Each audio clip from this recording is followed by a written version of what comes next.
La République démocratique du Congo est un pays le plus vaste de l'Afrique et le plus riche du continent, mais qui a beaucoup d'efforts à fournir pour son développement dans plusieurs domaines, notamment dans le secteur des transports qui se retrouve en pleine expansion. Ce qui nous a mené à la rencontre de Messier Osé Mombere, un chrétien fervent dans son église, mais également un entrepreneur dans le secteur des transports, d'où il est président d'une grande structure dénommée Konakotamve, une organisation réunissant les conducteurs de motos en vue de la garantir sécurité et développement personnel dans l'exercice de leur métier.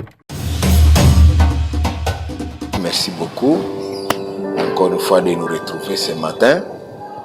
Nous sommes très contents, grâce à Dieu, nous sommes tous en vie.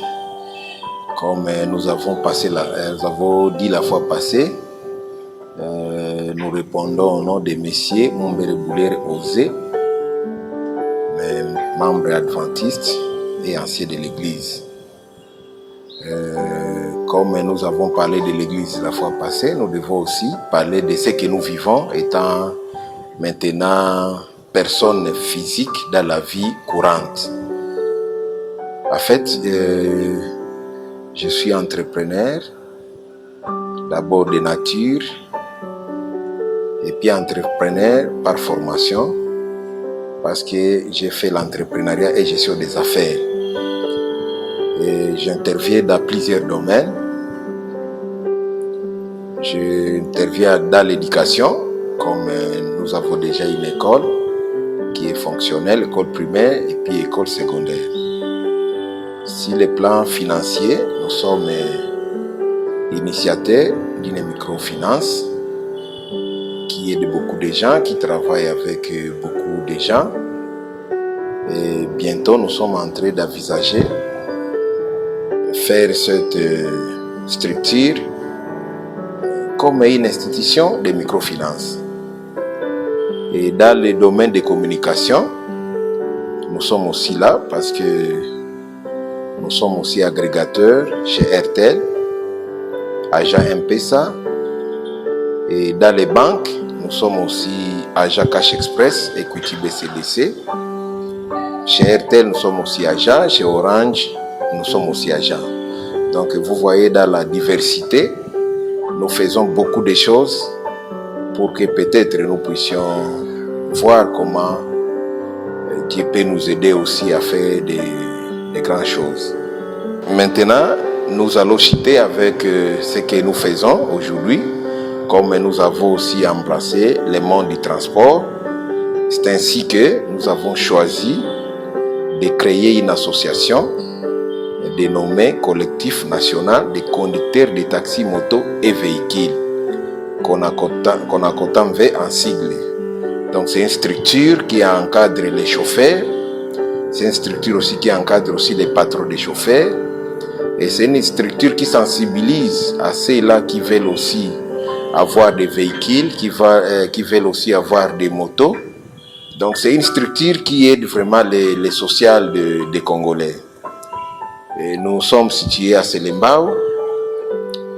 Comme il y a toujours des problèmes sérieux dans la vie, nous sommes là. Nous avions un beau bureau à Selembao. C'était parmi les meilleurs bureaux d'ailleurs des associations dans le domaine des transports. Et malheureusement, comme l'État a organisé les coups de poing avec l'excellence monsieur le gouverneur de la province, et notre bureau n'était pas épargné. Mais cela ne nous décourage pas. Comme entrepreneur, il y a toujours des vagues, il y a des bas et les hauts. Nous ne devons pas lâcher. C'est pourquoi nous sommes dans les démarches de voir comment nous devons déplacer notre bureau et avoir plus, peut-être un meilleur, plus que ce que nous avons. Dans la vie chrétienne, il faut toujours avoir des difficultés. Et toute chose que nous commençons, parce que nous sommes des humains, le diable aussi est à côté de nous et est en train de nous observer. Peut-être si on avait lâché, il devrait se taper la poitrine. Et je vais vous rappeler que c'était le jour de l'accueil de notre cher président mondial, le pasteur Ted Wilson, le jour où nous étions au Palais du Peuple. c'est les jours où on a cassé notre bureau. Il y a eu beaucoup de choses, il y avait 3 motos et plusieurs matériels, mais grâce à Dieu, nous avons retrouvé toutes les motos, tous les documents, tout ce que nous possédions comme immobilier. Voilà, c'est là où nous sommes en train d'améliorer surtout nos services, parce que nous avons beaucoup de services qui aident effectivement les membres de Konakotamve. D'abord, nous disons que tout le monde doit être membre de Konakotamve et tout le monde doit bénéficier aussi de ces services. Par exemple, nous aidons nos membres. Nous les appelons à se marier légalement. Nous intervenons dans les foyers, vie et famille. Plusieurs de nos motards n'ont pas la culture de se marier légalement. Là, maintenant, nous sommes en train de les sensibiliser. Et parmi eux, il y a maintenant plusieurs qui ont eu les engagements de se marier légalement dans les jours à venir. Il y a toujours les interventions aussi dans les cas sanitaires. Quand un membre de Konakotamve est malade, nous devons aussi l'assister. S'il a été interné à l'hôpital, nous devons venir avec notre contribution pour que notre membre quand même se sente bien à l'aise dans tout ce qu'il est en train de faire. Nous intervenons aussi dans les points judiciaires, comme il y a toujours des conflits entre peut-être les clients et les motards. Nous devons aussi intervenir là-dessus. Il y a par exemple un conflit entre un patron et un motard. Nous devons aussi intervenir. Pourquoi? Parce que nous devons établir la loi pour que chacun d'eux se retrouve dans ce que nous appelons ses droits. C'est pourquoi nous initions toujours nos conseils qui regardent la loi. Et puis, nous devons nous mettre ensemble pour voir comment on va résoudre ces problèmes. Nous n'autorisons pas nos membres d'aller auprès des instances judiciaires. Pourquoi? Parce que nous devons d'abord gérer à l'interne. Si ça nous dépasse, nous devons maintenant les diriger vers les instances. Les objectifs, nous sommes là pour l'encadrement d'abord de la jeunesse et intervenir surtout dans le social de la population congolaise. Parce que quand quelqu'un a sa moto, quand quelqu'un a son véhicule, comme auparavant on le faisait, il y avait toujours des magouilles entre chauffeurs et patrons. Mais aujourd'hui, nous sommes en train d'intervenir par rapport à ça. Donc les patrons ne posent pas problème aux chauffeurs, les chauffeurs ne posent pas problème aux patrons. Nous devons être l'intermédiaire. Nous jouons ce rôle-là, donc nous devons mettre les patrons et les conducteurs ensemble pour voir comment il doit verser son argent, comment il a travaillé, comment il est en train de faire. Si on trouve que c'est bon, nous pouvons maintenir les chauffeurs. Si on ne trouve pas bon, on ne peut pas maintenir. Nous travaillons aussi comme citoyens congolais. Nous devons aussi aider notre État. C'est pourquoi nous payons nos droits, état qu'un des citoyens, pour que quand même notre pays puisse avancer concernant les taxes et redevances et ce que nous devons aussi à l'État.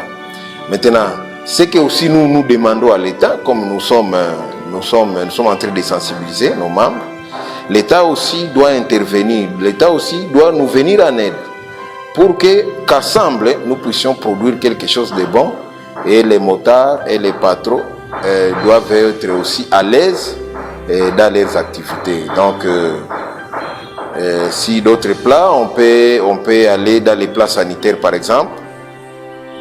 Nous sommes en train d'initier, ouvrir un centre de santé pour conducteurs qui va s'occuper effectivement seulement avec nos conducteurs et nos partenaires et tous les membres de l'association. Nous avons aussi la vision de faire une école uniquement pour les enfants des conducteurs. Donc quand nous travaillons sur la santé et quand nous travaillons sur l'école, et quand nous allons travailler aussi sur les logements des conducteurs et tous les membres, je crois que l'association aura quand même un avantage précieux devant même l'État congolais. Jusqu'à maintenant, pour la section de Funa, donc comme nous avons choisi Selembao, nous avons 108 personnes qui sont déjà et qui sont des adhérents. Oui, 108 conducteurs. Et nous avons 10 partenaires, donc les gens qui nous amènent les motos pour que nous puissions choisir des bons chauffeurs. Et donc là, ça fait déjà 118, plus d'autres membres, donc nous sommes presque dans les 200 personnes ici dans la commune de Selembao. Essentiellement, d'abord, nous avons commencé par les motards, parce que c'est un secteur qui est un peu compliqué. Lorsque nous serons en train de maîtriser ça, nous allons maintenant virer vers les taximens des voitures et des bus. Nous avons ouvert ici le 22 avril 2022. Donc le 22 avril 2023, nous ferons une année déjà. Donc c'est un travail délicat que nous sommes en train de faire.